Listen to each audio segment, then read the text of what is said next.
Une centaine de personnes se sont réunies autour des élus locaux de la vallée d'Aigueblanche pour l'inauguration d'une nouvelle voie verte.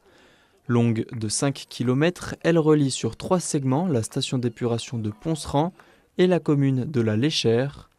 Une portion qui favorise les modes de transport doux dans la vallée. On savait qu'il y avait un vrai besoin de liaison entre nos territoires qui sont de Cure-Tarentaise et les vallées d'Aigueblanche. Bon, il a fallu 3 ans de travaux, effectivement, mais c'est dans l'intérêt de la mobilité, dans l'intérêt du déplacement des gens. Après, il y a aussi le bien-être de pouvoir se promener sur cette piste, en profiter naturellement.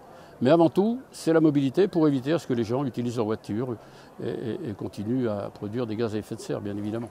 Pour cette inauguration, les cyclistes, amateurs et confirmés ont pu déambuler sur la nouvelle section le long de l'Isère, à l'ombre, dans un cadre bucolique. Une opportunité pour les habitants de la vallée de se passer de la voiture en toute sécurité au quotidien.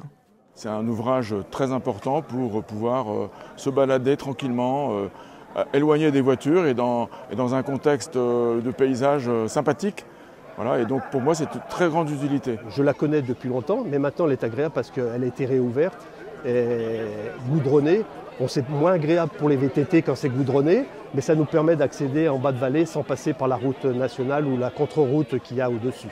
Le fait qu'il y ait des marquages, que ce soit signalé, quand on arrive sur des espaces de transition où c'est partagé avec les voitures, eh ben, on se sent plus en sécurité. Donc du coup, on prend plus facilement le vélo. Nouvelle signalisation, bornes de réparation ou encore marquage photoluminescent, locaux et vacanciers bénéficient d'un confort optimal. Ce projet s'insère dans une démarche de démocratisation de la pratique du vélo pour laquelle la Savoie mise pour les années à venir. C'est une demande, c'est un besoin. Nous investissons le département chaque année 6 millions d'euros. Nous avons un plan vélo exceptionnel et ça fait de notre département celui qui investit 5 fois plus que la moyenne des départements français. Donc c'est une vraie politique d'aménagement d'infrastructures pour la pratique du vélo. Ouverte depuis quelques mois, plus de 250 passages par jour ont été comptabilisés cet été au tunnel du barrage de la Coche. Coût total des travaux, près de 2 800 000 €.